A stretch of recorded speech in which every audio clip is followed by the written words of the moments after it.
kau akan jumpa Allah. Besok ketika kau mati di akhirat, kau tidak kenal Allah juga. Dalam dunia kamu tak kenal Allah, mana mungkin di akhirat kamu kenal?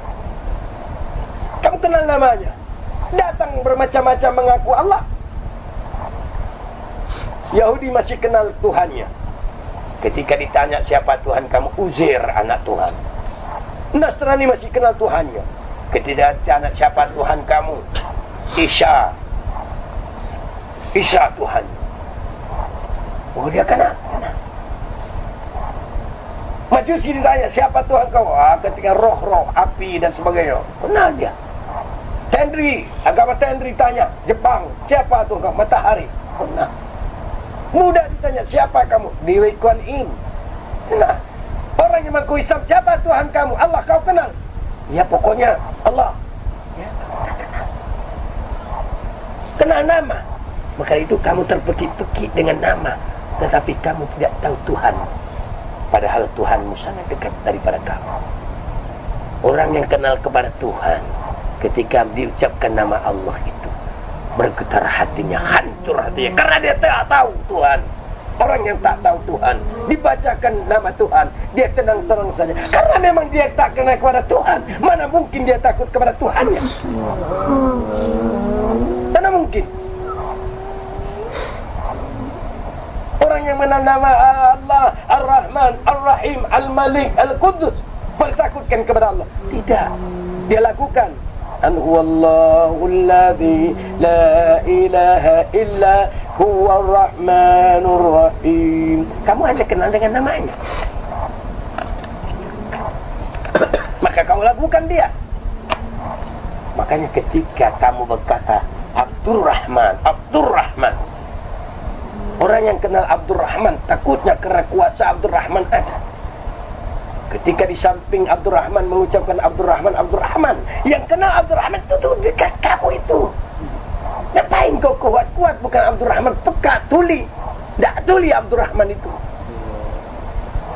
Nah, takutnya orang yang kenal Abdurrahman ini bukan kepalang, tapi yang kenal nama Abdurrahman, biar di sampingnya Abdurrahman, dia tidak tahu Abdurrahman. Begitulah kamu kepada Allah, kamu kenal namanya dan ciptaannya, tapi tidak kenal kepada Tuhanmu sendiri.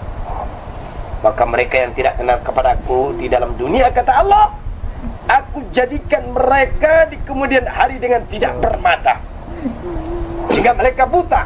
Lalu bertanya kepada Allah, lalu dia bertanya kepada aku, kata Allah, ya Rabb, dalam dunia kamu ciptakan kami bermata, kenapa sekarang kau ciptakan kami dalam keadaan buta? Allah bertanya, untuk apa aku ciptakan kamu bermata? Dalam dunia pun kamu tidak kenal aku, apakan lagi di akhirat? Mana mungkin kau kenal kepada aku? Di dunia kamu sendiri tidak pernah melihat aku, tidak pernah mengenal aku. Maka itu kamu cuma belajar awaluddin ma'rifatullah. Awal agama, awal hukum itu mengenal Allah. Kamu tahu bahwasanya yang awal-awal kau tirkan la ilaha illallah Muhammadur Rasulullah, tapi kamu tidak kenal kepada Allah dan tidak kenal kepada Rasul. Untuk mengenal Allah dengan apa? Untuk mengenal Rasul dengan apa? Kamu kenal dengan sunnahnya, tapi kau tak kenal dengan Rasul. Rasulmu adalah metafisik kamu. Dia bermetafisik, dia bertubuh, dia bernyawa, dia bermata, dia bertelinga, dia bersifat, dia berakhlak. Ketika akhlak Rasulmu tidak ada kepada kamu, perbuatannya, sifatnya tidak ada kepada kamu, jelas kamu tidak kenal kepada Rasul. Kepada Allah juga demikian. Ketika kau mengenal namanya, mengenal ciptaannya, tapi tidak mengenal yang menciptakannya, hanya mengenal namanya, kamu tidak dapat sebagai saksi yang menyatakan Allah tidak ada yang lain kecuali Allah. Ketika kau berkata la ilaha illallah, tidak ada yang ada kecuali Engkau ya Allah. Diriku pun tak ada, karena diriku Engkau yang punya. Hatiku Engkau yang punya, nyawa dan rahasia kepadaku Engkau yang punya. Tak ada aku. Mana aku? Aku pun mencari diriku, tak jumpa. Semua Engkau punya ya Allah. Ketika engkau telah paham semua itu Allah yang punya, sangat mustahil kau tidak mengenal Allah.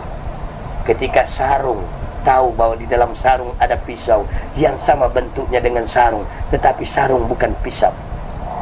Tapi sarungnya dibikin oleh pisau, tapi pisau tidak akan dapat dibuat oleh sarung. Ketika sarung telah diciptakan oleh pisau, maka pisau bersemayam di dalam sarung. Bergerak sarung karena pisau, karena dia menutupi pisau.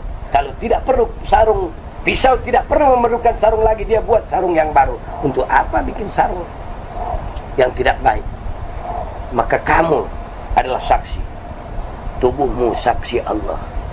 Pada tubuhmu saksi Allah, matamu, bulu matamu, urat matamu, telingamu, itu saksi Allah. Bulu-bulu pada dagingmu, bulu-bulu pada kulitmu, darah-darah kamu, urat-urat, sumsum kamu hidup, semua saksi Allah Subhanahu wa ta'ala. Semua berkata la haula wa la quwata illa billah. Tidak ada daya kekuatan kecuali Allah Subhanahu wa ta'ala. Berpeganglah kamu sebenar-benarnya, pasti kau selamat. Jangan batal wudhu kamu, jangan lepas memuji Allah. Taatlah engkau kepada Allah yang sangat dekat kepada kamu. Belajar malulah engkau kepada Allah. Kamu itu ada cuma nafsu. Yang kamu itu nafsu. Maka itu antara nafsu kepada Allah. Allah ciptakan nafsu awalnya. Lalu Allah tanya kepada nafsu, wahai nafsu, siapa aku dan siapa engkau? Nafsu berkata, aku ya aku, kamu ya kamu. Ketika nafsu itu disiksa 70.000 tahun, dikeluarkan dari periksaan, nafsu ditanya, wahai nafsu, siapa engkau, siapa aku? Nafsu berkata, aku ya aku, engkau ya engkau. Kerasnya nafsu itu.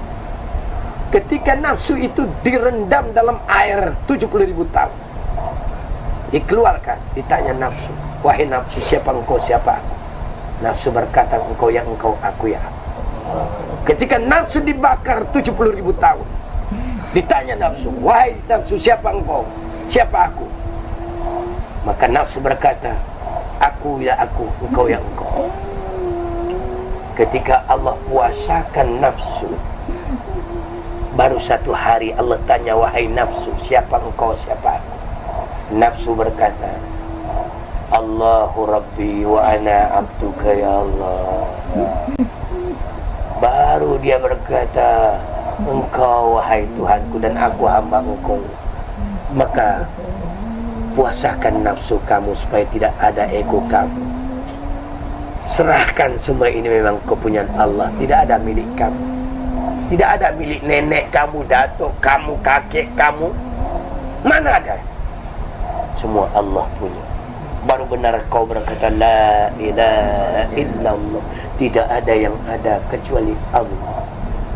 Ketika kamu berkata wa asyhadu anna Muhammadan abduhu wa rasuluh, wajib ada diri kamu, wajib ada jasad kamu. Dan di sanalah contoh-contoh Muhammad Rasulullah.